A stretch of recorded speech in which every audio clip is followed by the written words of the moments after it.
Aloha and good afternoon. Welcome to This Is Now. Israel has now begun limited ground raids into Gaza, although it's not a full-blown invasion just yet. Yeah, this afternoon we're going to hear from an American woman who was there with her family for a short visit, only to get stuck in what has become a war zone.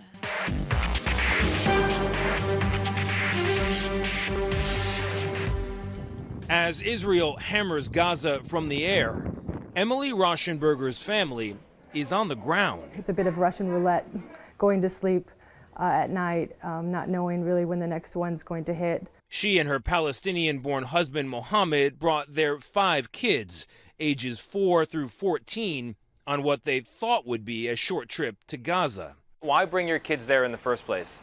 Because of family. They have many uncles and aunts and grandparents here, or a grandmother still alive here, and if we didn't come, they would never know them. But the visit with their sito, their grandmother, came just as war broke out all around them. What have you told the kids about what's happening? I imagine they're scared. They're very scared. They just have lots of questions that are hard to answer. Like when can we leave, or why is all the bombardment happening to everybody? They're now sheltering in an apartment building in South Gaza after evacuating from another family home. The kids fighting boredom with a chess set. The grown-ups figuring out how to keep them fed with dwindling resources. Water started to run out on the Wednesday after the conflict started. The bread lines are very long. You have to stand a few hours. Though humanitarian aid has begun moving in, the borders with Israel and Egypt are still closed to those like Emily and her family. You must have anger in all of this. You must have frustration. Where do you direct it? That's a tough question, but I think I would say, it's not a simple answer. It's successive failures of many political leaders, and I hold the hope that we're learning lessons, and a new generation and new thinking can emerge out of this. Tony DeCopel, CBS News. Now, as the war continues, there are growing concerns that a wider conflict could impact the global oil supplies. Gloria Pazmino has more on the impacts to the prices at the pump heading into winter. Israel's military ramping up its aerial offensive against Hamas as the war enters its 3rd week. And now, growing concerns of significant escalation in the region. Well, we have seen some worrisome attacks, and we got to do what we got to do to protect our troops on the ground, particularly in Iraq and Syria. While neither Israel nor Gaza is a significant oil supplier, concerns the conflict will broaden to other countries in the region are driving investor fears of a possible tightening on global oil supplies. Especially if Iran gets involved. Iran is a major oil producer. And if they embargo oil or cut exports, that could weigh more heavily on oil prices. Brent crude oil prices opened at above $91 Monday, the international oil benchmark. So far, the fluctuations have not impacted gas pumps. A lot of the seasonality that's pushing prices down is really winning that tug of war, and that's helping to keep gasoline prices declining, even as oil prices have gone up. Patrick DeHaan with Gas Buddy says cheaper winter gas blends combined with decreased demand are helping to keep prices low. The national average now below $3.50 a gallon for the first time since July 5th. And by later this week, the national average could fall to its lowest level since March. In New York, I'm Gloria Pazmino. In news around Oahu, Honolulu police are investigating a series of brutal crimes. Now, officers opened 3 separate attempted murder cases in the span of less than 24 hours over the weekend. The first one happened just after 1 a.m. Saturday morning on Ahiahi Street in Kalihi. That's where 2 17-year-old boys were shot while sitting on the stairs outside an apartment. Both teens were rushed to the hospital in serious condition, but they are expected to be okay. Police continue to look for the suspects in the shooting. Then around 7 p.m. Saturday evening, sources say a 31-year-old man was shot multiple times during an apparent road rage incident near Liliuokalani Botanical Gardens. Police say the victim stopped his vehicle on South Kuakini Avenue and walked up to the suspect's vehicle. The suspect then allegedly shot at him several times from inside his vehicle, hitting the victim in the neck, shoulder, and stomach. At last check, he was in critical condition, and the suspect is said to have left the scene. And then 2 hours later, at around 9 p.m., a woman was repeatedly stabbed at a home on Kalena Drive in the Kalihi area. Police say a 28-year-old male suspect ran from the scene, and sources tell us the alleged attacker knew the 31-year-old victim. HPD has yet to provide additional information on possible suspects in all of the cases. On Hawaii Island, police have arrested and charged Bronson Labra of Mountain View with 3 counts of assault. The 21-year-old allegedly assaulted 2 men with a metal bat during a fight 2 Saturdays ago on Honoli'i Beach Park in Hilo. One man was knocked out and needed to be airlifted to Oahu for treatment, and the second was treated at Hilo Medical Center and has been released. Labra's bail is set at $100,000. A 17-year-old male was also arrested and charged in connection to the fight. He has been released from custody. A 57-year-old Hilo man and former assistant chief with the Hawaii Police Department has been arrested after police say he violated a protective order Saturday morning. Police say around 5:15 Sunday, Kona patrol officers responded to a possible domestic dispute on Hawaii Belt Road in Kailua, Kona. When officers arrived, the 41-year-old female victim reported that her ex-boyfriend, Mitchell Kanehailua Jr., went onto her property and tried to get into her home. He was confronted by a woman outside of the house who he apparently tried to hit. Then several other men came to the women's aid and held him until police arrived. Kanehailau Jr. was arrested and charged with violating the protective order and harassment. He retired from HPD in September of 2019. And a Kailua Kona man is fighting for his life after he was run over by a car. It happened early yesterday morning near the Kailua Kona Pier on Ali'i Drive. Police say the man was lying in the middle of the road when he was hit. It's believed he was intoxicated at the time. The driver stopped right away and called police. Authorities say they don't believe charges will be filed against the driver. The injured man was taken to the Queens Medical Center on Oahu for further treatment. New at noon, Governor Josh Green just announced his 2 nominees for the state Supreme Court. Lisa Ganoza and Vlad Devins. As many are aware, my guiding principles are this. The nominations have to ensure diversity beyond just gender and race. It's also background and experience that I was looking for to balance the court carefully this time. These 2 nominees have very different legal backgrounds, and it was their diversity and depth of experience that served as the most compelling reasons to select them. I recognize the significant steps ahead and that the important role that our Senate plays in confirming the nominees. And I very much look forward to meeting with as many senators as I am able in the coming weeks as they consider my nomination. I was born and raised in Hawaii, and like Judge Ganoza, I'm a product of Hawaii's school system. I'm very thankful for the education that this community gave to me. Lisa Ganoza is currently Chief Judge of the State of Hawaii Intermediate Court of Appeals and a former Deputy Attorney General. Vlad Devins is a personal injury attorney. We're going to have more on this story coming up on later editions of Hawaii News Now. Well, nearly 3 weeks into the process, House Republicans need to look for a new candidate for Speaker of the House. Ohio Congressman Jim Jordan dropped out on Friday after he realized he didn't have the votes. Natalie Brand has the latest. On day 20 without a Speaker of the U.S. House, Republicans are starting the process all over again. This is probably one of the most embarrassing things I've seen, because if we don't have a Speaker of the House, we can't govern. And every day goes by, we're essentially shut down as a government. 9 candidates are now vying for the gavel. They'll make their case to their colleagues behind closed doors Monday evening. Minnesota Congressman Tom Emmer, who is already in a House leadership position as Majority Whip, has won the support of former Speaker Kevin McCarthy. He sets himself head and shoulders above all those others who want to run. We need to get him elected this week and move on. Congressman Emmer and one other candidate, Georgia's Austin Scott, are the only 2 on the list of Speaker hopefuls who voted to certify the 2020 election. But Emmer's vote could put him at odds with ardent supporters of former President Donald Trump. Well, I think he's my biggest fan now because he called me yesterday and he told me I'm your biggest fan. So I don't know about that. Internal GOP divisions have made it impossible so far for any one lawmaker to gain the 217 votes needed for a majority on the House floor. Yet Republicans are hoping to unite behind a speaker nominee as early as tomorrow. Natalie Brand, CBS News, Capitol Hill.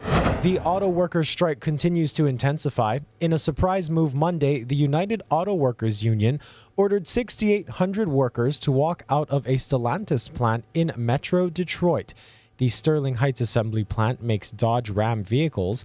The UAW says Stellantis has the worst proposal on the table as it continues to negotiate with the manufacturer, as well as Ford and General Motors. Stellantis said Friday negotiations were progressing. This marks the second time in recent days the UAW has ordered a strike at a high-profile facility. 2 weeks ago, the same thing happened at a Ford plant in Kentucky. As of now, more than 40,000 auto workers are on strike as it enters its 6th week. In consumer news, the U.S. Food and Drug Administration is alerting pet owners to a recall of Retriever brand dog food due to potential salmonella contamination. The voluntary recalls cover TFP Nutrition's Retriever All Life Stages Mini Chunk Chicken Recipe Dried Dog Food. TFP Nutrition announced the recall on Saturday. The affected product was produced on October 4th and 5th of this year, and while it wasn't sold in Hawaii, it was distributed in Arkansas, Arizona, California, Louisiana, Mississippi, New Mexico, Nevada, Oklahoma, Texas, and Utah. The second line of the date code reads 3277 TFP or 3278 TFP. There is a risk to humans, especially if pet owners don't thoroughly wash their hands after touching the product. Dogs with salmonella infections may be lethargic and have decreased appetite and other symptoms. An off-duty pilot is being charged with 83 counts of attempted murder after authorities say he tried to shut down the engines of a jetliner mid-flight. CBS's Danya Backus has the details. The call to air traffic control came Sunday night from Horizon Air Flight 2059. We've got the guy that tried to shut the engines down out of the cockpit. Authorities say an off-duty pilot riding in the cockpit jump seat of the flight from Everett, Washington to San Francisco tried to shut down the engines mid-flight. We want law enforcement as soon as we get on the ground and park. The flight was diverted to Portland. 44-year-old Joseph Emerson, an off-duty Alaska Airlines pilot, was arrested and now faces 83 counts of attempted murder and reckless endangerment. Alaska Airlines, which owns Horizon Air, released a statement saying the jump seat occupant unsuccessfully attempted to disrupt the operation of the engines. The Horizon captain and first officer quickly responded. Engine power was not lost and the crew secured the aircraft without incident. The airline also said no weapons were involved. The Federal Aviation Administration sent a message to airlines saying the incident is not connected in any way, shape, or form to current world events. The FBI is now investigating. Danya Backus, CBS News, Los Angeles. Well, a property in Kalihi Valley with a history of trash and drugs is back in the spotlight, but this time it's over land access. Eddie Dowd has more. The owner of the land behind me, home to these streams and ponds, invited me onto his property to share his thoughts about the situation that happened over the weekend. I'm telling you, this is private property. If you leave through this trail, there will be a cop that meets you. It's this video online that shows a group of people down at the streams being told through a bullhorn that they were trespassing on private property. Okay, so this is all the trash that we collected. That seemed to trigger the group, who says they were helping clean up the area and started yelling back in Olelo, Hawaii, the language of Native Hawaiians. Since being posted on Saturday by the Instagram account HHH News, the video has garnered more than 800 comments and roughly 250,000 views. When my people are told that we're not allowed somewhere because it's private, when we are told we cannot access, when we are told that we must stay away or stay out, it is only adding further insult and injury to, the wrongs that were done. to my people. I understand that the Hawaiian people, this is their truly their land. We talked exclusively with the owner, Mike Strada, who says he has spent years trying to clean up the area since taking on the land in 2015. Strada says the people using the bullhorns were property managers and says he will instruct them to stop using them. But he says the main reason for trying to restrict access is because of safety. One person has died, jumped into the pool at the wrong place, hit his head, and he drowned.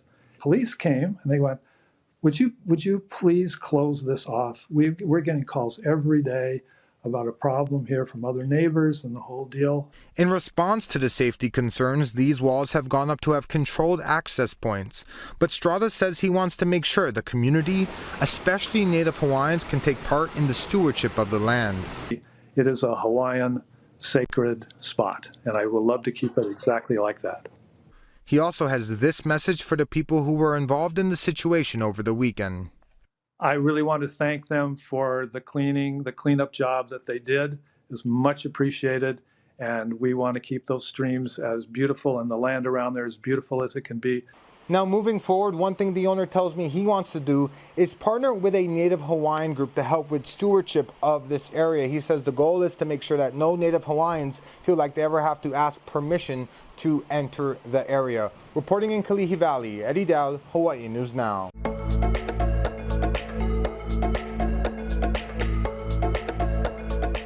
Well, over the weekend, thousands flocked to the heart of Waikiki to watch the 2023 Honolulu Pride Parade. It took place Saturday morning as rainbows and festive floats filled the streets. Now, our special H&N correspondent Malibu Del Rey was there. Here's a look at some of the festivities. I am here at Magic Island with my friends from First Hawaiian Bay. Yes! That's the energy that we are having here at this parade. Everyone is just so excited and ready. And of course, I have to say it is a beautiful day. If you can't tell, the sun is shining bright. Just look at all this sparkle. Oh, we love it. I got chicken skin because it's 139 different floats and entries into the parade. There will be thousands of people along the parade route, which to me means that our community truly embraces all kinds of diversity, especially our LGBTQ plus family. And for American Savings Bank, this is part of who we are. The energy is crazy. Everyone is so happy. There's so much aloha. Everyone is helping everybody out. It doesn't matter if you're competitors in the regular world or if you're not. Everyone's here to just support everyone and show all the love to everyone. And winding down Honolulu's Pride Month is the world-renowned Universal Show Queen Pageant. It's happening Saturday evening at the Hawaii Convention Center. Contestants will take to the stage and compete in over-the-top categories, including the signature Showgirl division. Tickets are still available. Just head to universalshowqueenpageant.com. Absolutely stunning. What a fun weekend it was, Ashley. That was so nice for Malibu to cover for us this weekend. Yeah, she likes helping out whenever she can. Community service. All right, everyone, let's take a live look outside. This is New York City, where it is a brisk 59 degrees there. We're going to have a look at your local forecast here at home with Guy Hoggy after a quick break.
For the rest of the state, however, the drought will likely get worse before it gets better. We've got extreme drought for a couple of spots on Hawaii Island as well as over on Maui County. Here on Oahu and over on Kauai, we've got severe drought for the leeward side. So safe to say that it's good that this rain's coming in on Kauai, although it's some nuisance flooding, some minor flooding there. Likely continue for the day. That front could likely move over to Oahu tonight and tomorrow with a little bit more scattered showers. But for this morning, it's dry across the state, and some of that moisture might linger through Wednesday. Now, the front is also bringing some breezy southwest winds, so it's going to be sticky today, kind of no matter where you are. Those winds slow down as that front pulls away, and then we've got variable winds all the way through Friday, so still going to be a little bit sticky. And then there's another weak cold front with possible rain showers for Kauai again on Friday. Well, when it comes to Halloween decorations, some people may take them seriously and others not so much. One display in a Utah neighborhood has caused quite the stir. Emily Tenser has the story. In Grantsville, it's the talk of the town. Have you guys seen the street sign skeleton thing around town? Inside the Outpost restaurant, locals are buzzing about a certain Halloween display and the way it's blown up on social media. We're gonna go tip them when we leave. We know what it's like to work for tips. I know. It all started days ago when Christopher Fugitian put up the skeleton pole dancer on the city sign. He says the only backlash he received was caught on camera, a neighbor who kept coming over to cut it down. Maybe a little risque for some people, but it's all in the name of fun. Then the city posted the display to its Facebook page, telling him he had until 9 p.m. that night to remove it since it's against city code. I think it brings a lot of good humor that we need to a small town. The post took off, so while this skeleton was serving ones, others were serving their opinions in the comments section, writing things like, "I guess teaching our children respect, decency, and manners has gone by the side." Your kids understand what that is. Maybe the problem's not the skeleton dancing on the pole. Maybe it's something else. Fugitian moved the skeletons off city property and that night made the display even bigger, adding lights, music, and more skeletons. Neighbors are even dropping off their own decorations to add to it. We look forward to keeping this going and getting it a little bit more elaborate as we go. 2,000 volunteers helped with a restoration project on the Garden Island, restoring the Alakoko fish pond wall in Lihue. It's a one-sided rock wall that faces Huleia River. The volunteers work to raise it, and once it's high enough, it'll protect the fish pond from flooding. Fish pond hasn't been managed for most of the last century. So with storms, tsunamis, hurricanes, floods, the wall has been damaged, and what we're doing today is we're rebuilding the stone portion of most of the length of the wall. Malama Huleia is working with the State Land Department to repair the 600-year-old wall. Hokulea is heading to Marina del Rey, California, as part of its worldwide voyage. A welcome ceremony is set for Tuesday at the Chase Park dock between 4 and 6 p.m. The crew will hold tours of the vessel on Thursday, Friday, and Saturday. You can look for more details on hokulea.com. All right, time for some good news. Hundreds took the streets in Mexico City on Sunday for the Day of the Dead parade. Now, many of the participants painted their faces and got dressed up as the iconic Mexican skeleton La Catrina. The parade is one of the city's many events for Day of the Dead, a pre-Hispanic tradition in which families remember their loved ones who have passed on and celebrate the continuity of life. La Catrina was created by Jose Guadalupe Posada. He's a Mexican cartoonist, illustrator, and artist whose work influenced many Latin American artists and cartoonists. Absolutely amazing. Look at that. Yeah. Just an incredible sight to see. So festive. So many festive things this time of year. Speaking of festive, some animals at the London Zoo are getting into the Halloween spirit. They were given some jack-o'-lanterns filled with their favorite treats. You know, when I first saw this story, it was labeled as animals get into the holiday spirit. I thought they'd be in costume, which is close enough. I saw that first animal and I thought, oh, look, it's dressed as a zebra for some reason. But this is cute too. I absolutely love that. They are enjoying it there. So mahalo to our friends at the London Zoo for these adorable videos. Yeah, and speaking of Halloween, we're going to be having the This Is Now costume contest again this year. We're going to have details on that coming up later this week. Awesome. Well, we're going to leave you now with some extra sights from Honolulu's Pride Parade. We thank you so much for tuning in today. Aloha.